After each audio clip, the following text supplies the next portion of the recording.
오늘은 12월 16일 대림절 19일째입니다. 찬송가는 97장 정혼한 처녀에게 3절입니다.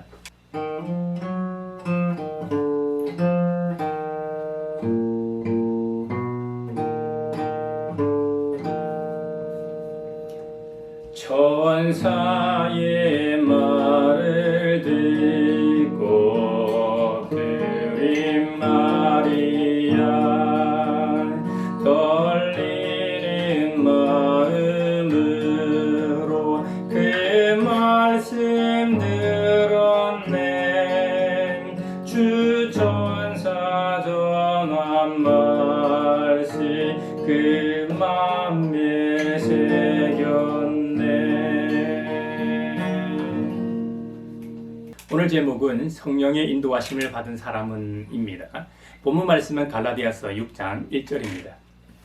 형제자매 여러분, 어떤 사람이 어떤 죄에 빠진 일이 드러나면 성령의 인도하심을 따라 사는 사람인 여러분은 온유한 사람으로, 온유한 마음으로 그런 사람을 바로잡아주고 자기 스스로를 살펴서 유혹에 빠지지 않도록 조심하십시오. 아멘. 오늘 읽을 거리 읽어드리겠습니다. 방구제기라는 말이 있습니다. 방구제기.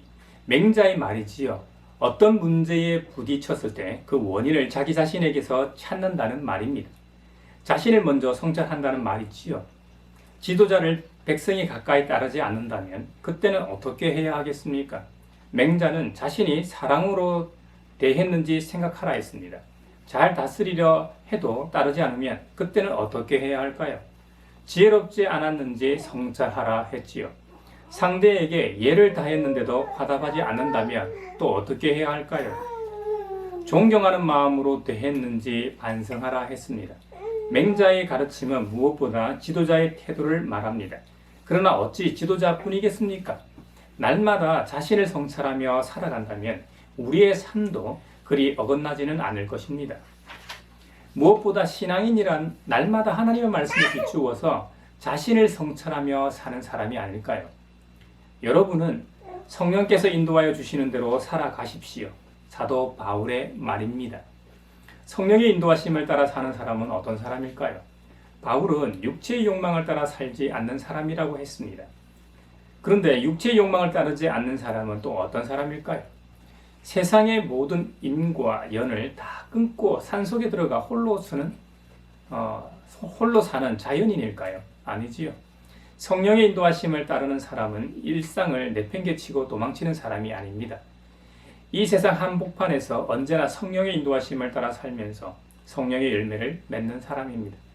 사랑과 기쁨과 화평과 인내와 친절과 선함과 신실과 온유와 절제라는 아름다운 열매입니다. 성령을 따르는 사람은 다른 사람을 어떻게 대할까요?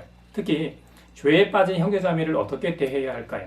바울은 우리에게 두 가지 기본적인 마음가짐을 가져야 한다고 말합니다.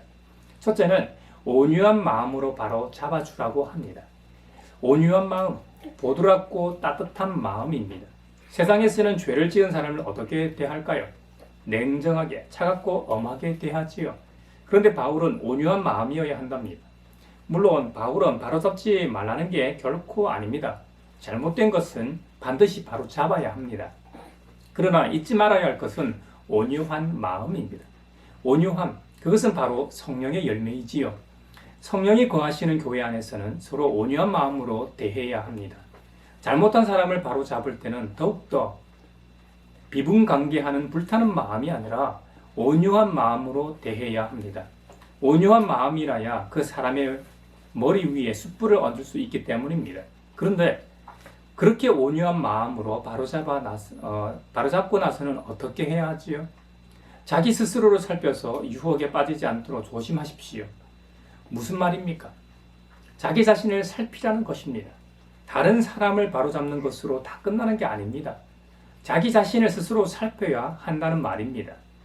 그래서 나도 유혹에 빠지지 않았는지 성찰하고 나도 유혹에 빠지지 않도록 나를 바로잡아야 합니다. 다른 사람을 살피는 것은 그리 어렵지 않지요. 그러나 다른 사람을 바로잡아주는 건 쉽지 않습니다. 그러나 자기 자신을 살피는 건 더욱더 쉽지 않습니다. 그것은 성령의 인도하심으로만 가능한 일이지요. 기도하겠습니다. 주님, 우리를 성령으로 인도하여 주소서. 우리가 성령의 인도하심을 따라 살게 하소서.